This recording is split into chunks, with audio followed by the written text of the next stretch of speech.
Hi, we're on episode 11 of the Disruptive Love podcast. I'm Jonathan Bennett. And I'm David Bennett. And our goal is to positively disrupt the bad in dating and relationships. So please join us by subscribing to this podcast. It's at disruptive.love and following us on Twitter and Facebook at Disruptive Love. That's one word. Today we are very excited to have Dani Shugart, or Shugart, take your pick there. She's an editor and writer for T Nation, Testosterone Nation, and a lifetime natural lifter. So welcome, Dani. Thank you so much for joining us. Thank you. This is great. Why don't you start by telling us a little bit about yourself?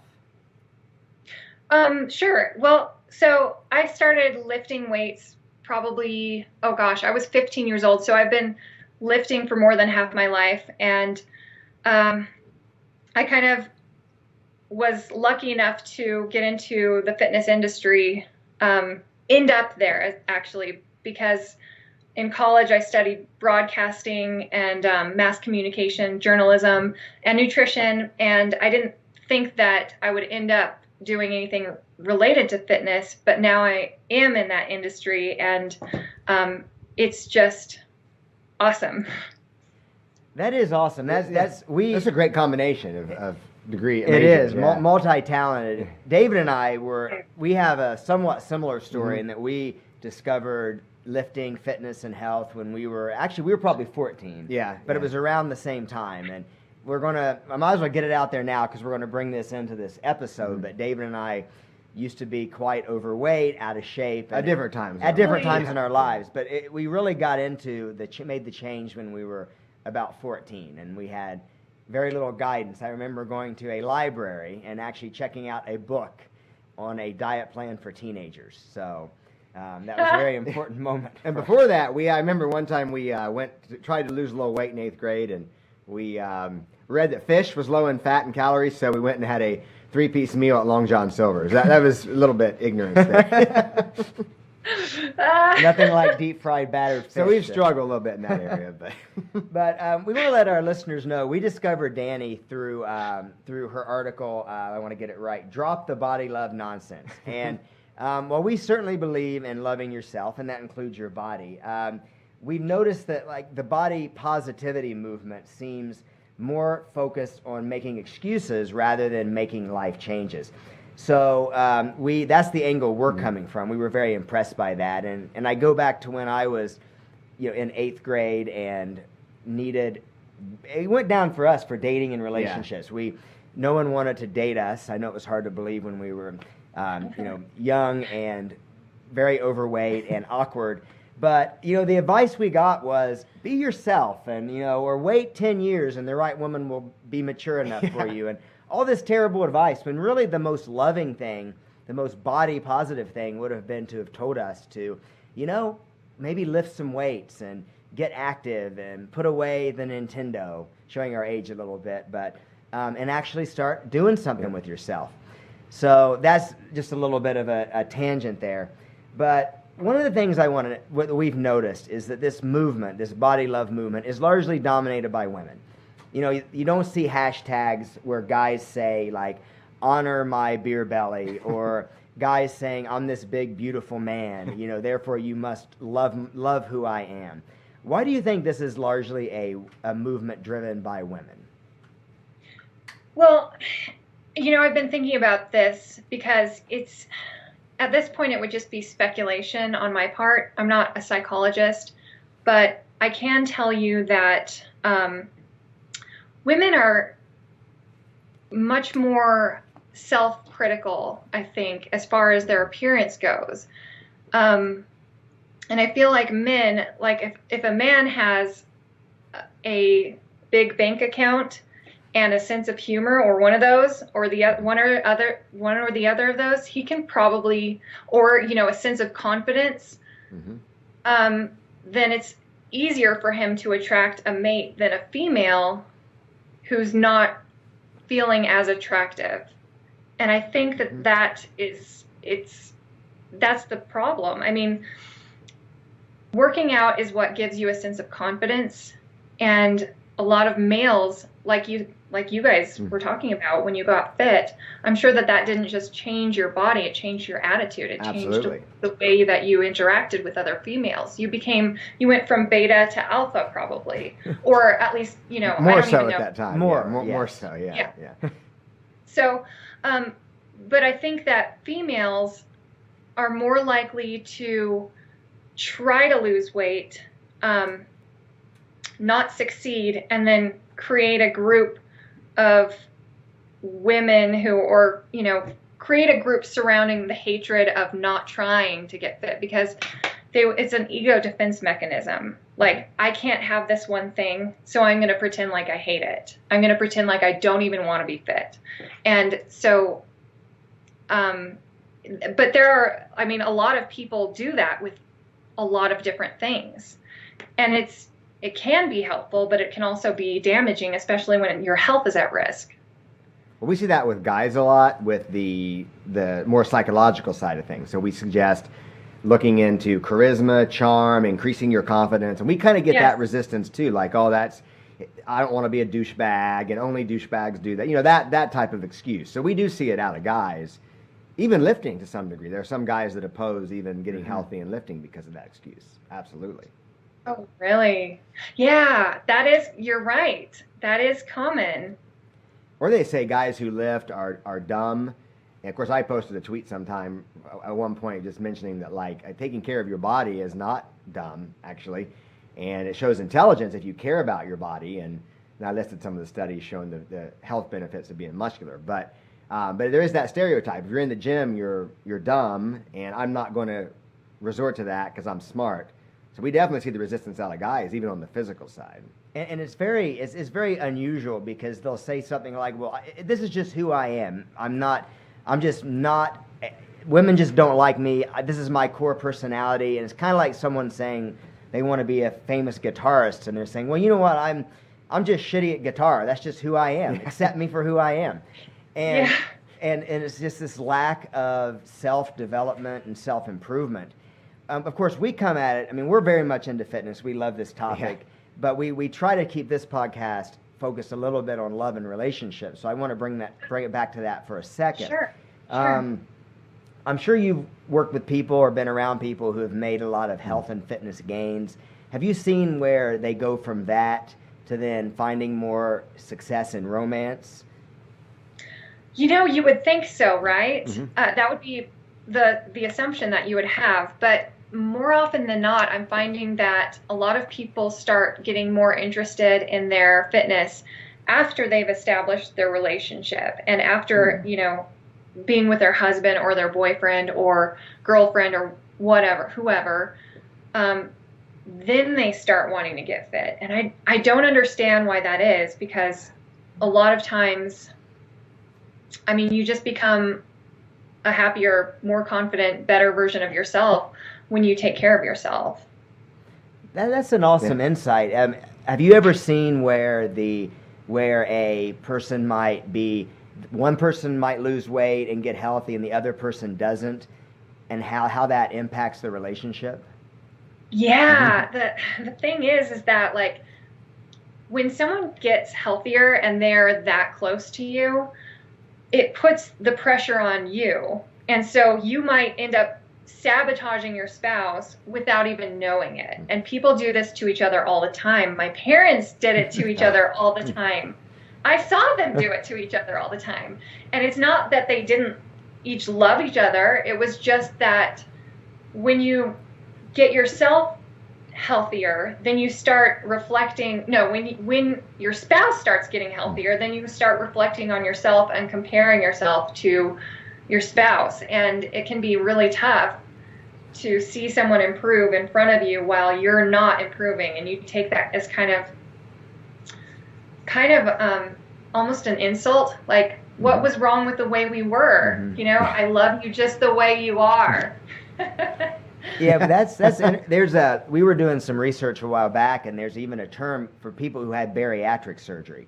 They even came up with a term called bariatric divorce.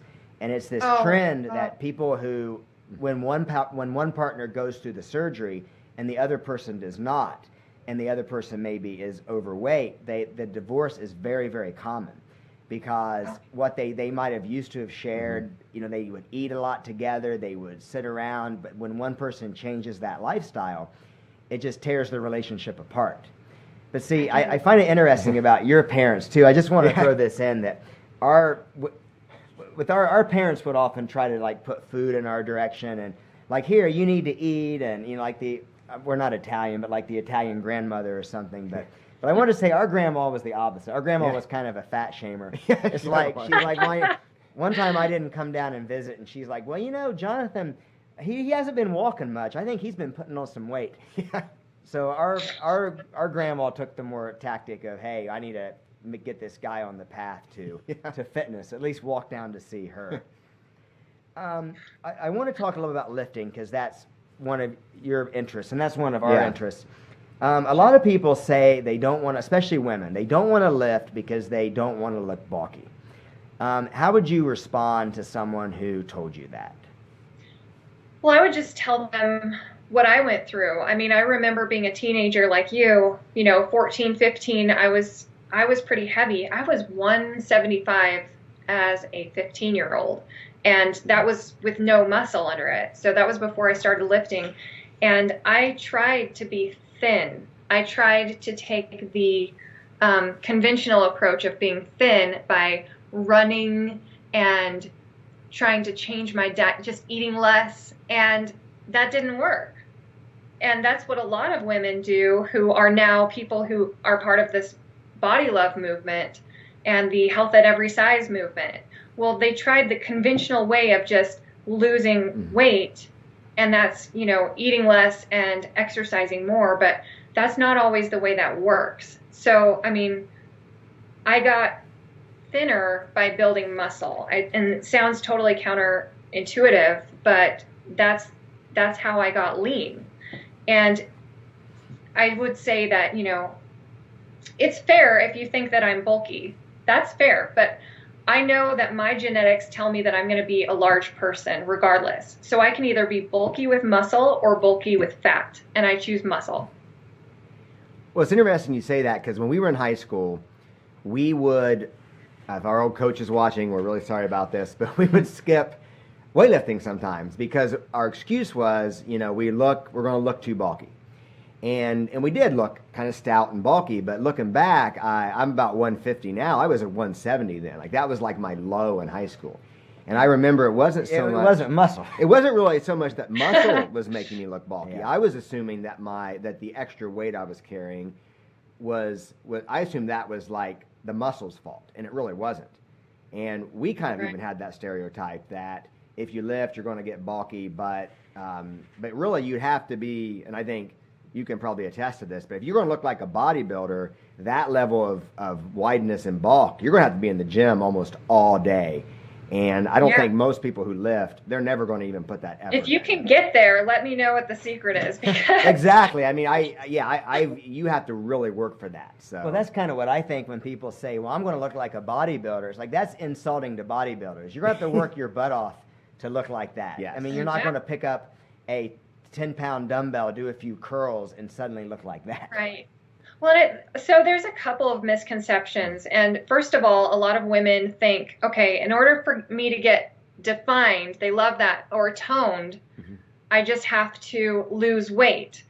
But that's not quite accurate. In order to get toned, well, tone is literally muscle tone. Yeah. And to have muscle tone, you have to have muscle. In order to have muscle definition, you have to have muscle. So you have to start building muscle in order to see muscle. Otherwise, you're not going to be able to accomplish looking toned or looking fit. Or, weight loss is an interesting thing because you can start lifting weights, and at first the scale might budge upwards as you gain muscle. But long term, that scale will go down, and you will lose a significant amount of weight if you do it consistently enough. That is good advice. One of the things we learned early is, you want to measure. That's a lot better than the scale, especially if you're lifting. Get out that tape measure or see if your clothes fit. We've had people tell us, well, my clothes fit a lot better, but I've gained 5 pounds, so I'm going to give up on this plan. Which I mean, it depends what your ultimate goal is. If your goal is to look better in your clothes, then obviously you want to keep up with the lifting. I want to ask this question. I didn't put it on the pre-list of questions, so I hope it's not coming at you too quickly here. But we're not. It sounds like we're making fun of people who are who need self-love and need confidence, and we're obviously not doing that. Yeah. But it is a bit of a balance, because on the other hand, a lot of people they've dragged through their self-esteem is in the mud, but it takes that self-esteem to often take your life together and make improvement. So, I mean, do you have any advice for someone, to balance kind of loving and accepting yourself, but then also loving and accepting yourself enough to make changes? It's interesting that you ask this, because I just watched a video from Matt Walsh on YouTube, and it was about why we need to, get rid of this idea about self-love. And I don't want to mimic exactly what he's saying, but he did make a very good point, and that is self-love comes naturally when you love something outside of yourself and when you serve others. And if you're a religious person, when you love God and love others, then self-love is inherent, and you don't even have to think about it. You don't even have to try to love yourself, because it's just a part of who you are. So I don't usually use the word self-love, because I think a lot of times in this day and age it turns into self-obsession or self-worship. And so I like to think more about self-compassion or self-respect. And the thing about love is that it's more than just an emotion. So if you love someone, it's not just, oh, I feel good about you today. No, it's, I care about your well-being and I want the best for you. So if you actually love yourself as a whole, then you're not going to be thinking about your body. You're not going to be, separating your body from your soul, from your personality, or from your character. And that's kind of disjointed. How come we don't have any brain love? How come we don't have any personality love or character love? That doesn't exist. We don't even have any work ethic love. No, body love. And that's ridiculous, because even fit people feel not so great about their bodies on any given day. And trying to force myself to love my body every single day is going to make me more self-obsessed. And the more self-obsessed I am, the more I'm going to pick at my flaws and be less happy about my body. So what I'm going to say to myself is, hey, I haven't washed my hair yet. I look like crap. But that has nothing, this is just how I feel about myself today. And how you feel, emotions come and go, so you don't have to love every inch of your body every single day, as long as you respect yourself and have some compassion. I think those are two great terms, self-compassion and self-respect, because I think when you're doing that first run, and I've been in this place, if you're doing that first run and you haven't run for a year and you gain 40 pounds, like I said, I've been there, and you're doing it because you respect yourself, you respect where you want to be, but you also have some compassion that this is tough and it's not going to be perfect the first time. And that's a great distinction. I like that. And that was a great answer too, by the way. I mean, because I think a lot of the body positivity stuff is in many ways in kind of easy answers, and that's what we run into a lot as dating and relationship coaches, is that some people want easy answers. They want us to say, you know what, here's this one trick that will get you the man of your dreams, or we're going to give you this phrase you can utter when you go out in public that's going to get women falling down in front of you. But there is no easy answer. And we like to tell a story of a friend of ours who someone reached out to him for dating advice, and he was lonely, he was sad, and he asked our friend, hey, what can I do? I'm desperate. And our friend said, well, here's A, B, and C. And the guy's like, well, that's too difficult. I don't want to do that. And so I think there is this sense in which we live in a culture of easy answers, and let's face it, getting fit, getting in shape is really hard. It requires some dedication. And I think with time it gets a lot easier. But let's face it, like David said, that first step, if you haven't done it in a while or ever done it, can be very daunting and very tough. And that leads us to the next question. If someone wants to lose weight and get in better shape, what would you recommend? And I feel like most people know the standard, okay, eat this, don't eat that. But what would you say from more of a mental or inspirational perspective? Because I feel like a lot of the humps to losing weight, the humps people face, are more mental and inspirational these days. Yeah, well, I would say that you need to think differently about what fitness looks like. And it doesn't have to look like supermodel stick thin.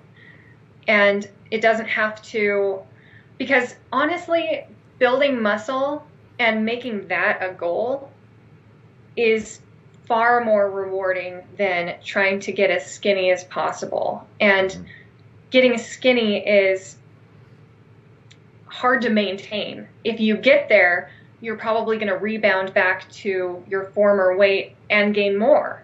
So one of the ways that you can protect yourself is by thinking differently about what kind of person you want to become, as far as like building strength and having the benefits, the mental benefits that come along with that.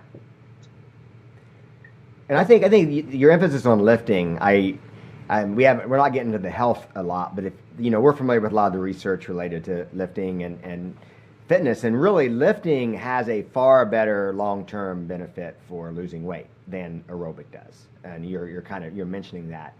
And I think a lot of people look like, well, I need to lose weight, so I'm going to go and run or starve myself. Right. And if you're overweight, then starting out by running and taking a pounding on those joints is only going to set you back, because then if you hurt yourself with those, injuries caused by the same chronic movement over and over again, then you're going to have a harder time losing that weight again. So, I would actually say start with an expert. Start going to someone who knows how to help guide you in the right direction. I actually really like CrossFit for beginners. I know that like when I was going to CrossFit, and I'm not attending right now, but when I was going, there were people who weighed a lot more than me and were carrying a lot of fat, but they were losing it so effectively, and they almost forgot. It seemed like they were so proud of their accomplishments in CrossFit that their weight wasn't an issue. They didn't think about that.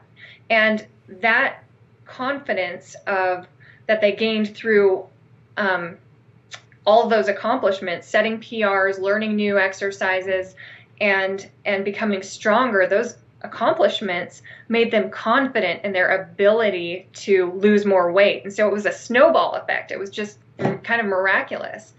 But CrossFit also has this saying, off the carbs, off the couch. And it's amazing because once you get yourself into that habit of working out, then you automatically want to start eating better. So sometimes the best step to take first is starting with fitness, because then you're motivated to take care of your diet. That's awesome. I'm glad to hear you say all this, because a lot of people, and we kind of had this, granted, his thing about Long John Silver's, and when we wanted that was a while ago. We wanted to lose weight, and when he ordered a 3-piece fried fish dinner to lose weight, because he heard that fish was good for you. And I tell that to make actually a more inspirational point, and that is we all have in our heads, I think, this idea of what health and fitness looks like. And for me, it's like, I do enjoy running now. We run a lot, don't get me wrong. Sure. But there was a point when I hated running. And that's what I associated with exercise.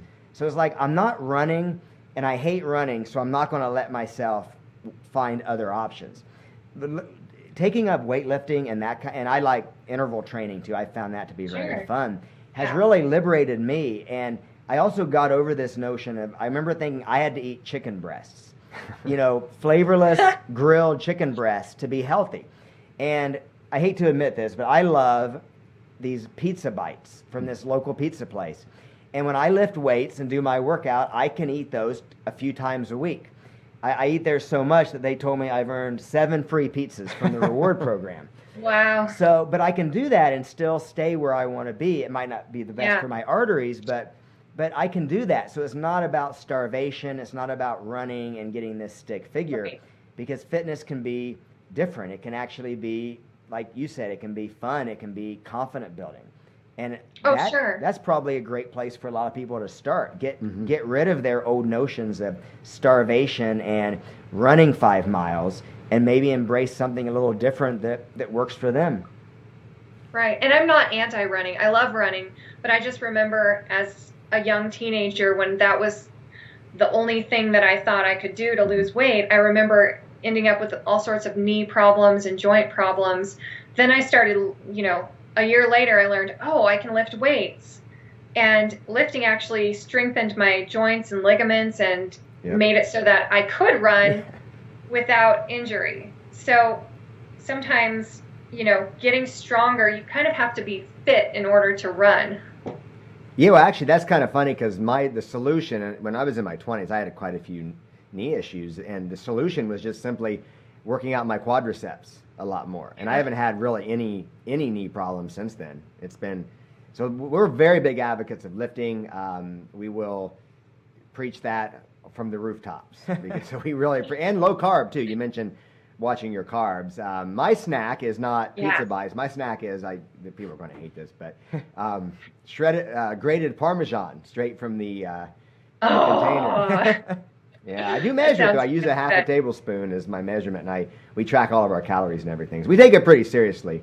But I actually wrote an article, and I'm kind of plugging our own stuff here, but on The Popular Man, one of our sites, about just how beneficial for guys in particular just being muscular is for getting a date, being attractive. And when I went looking for the research, it's almost insane just what being muscular predicts, like more long-term relationships, more short-term relationships, more affairs, not advertised, not necessarily, but just more sexual partners over the course of a lifetime. They found that even hand grip strength was a great predictor of long-term and short-term relationships. I mean, it's just insane how working out and lifting and having that muscularity can just transform people's lives.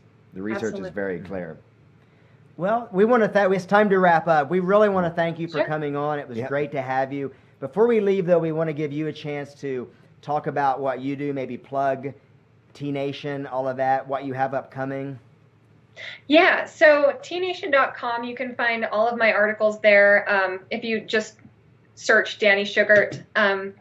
But tnation.com is also going to be having a podcast here in the next couple of weeks. So look for the tnation.com podcast. Actually, I think it's just going to be called T-Nation Podcast. So look for that, and that's about it. You can find me on Twitter or Instagram or Facebook, although I don't really use Facebook that often. No one does anymore. So Instagram will probably be the best. Okay, great. All right, well, thanks again for joining us, and we look forward to seeing everybody next week. Yeah, thank you so much.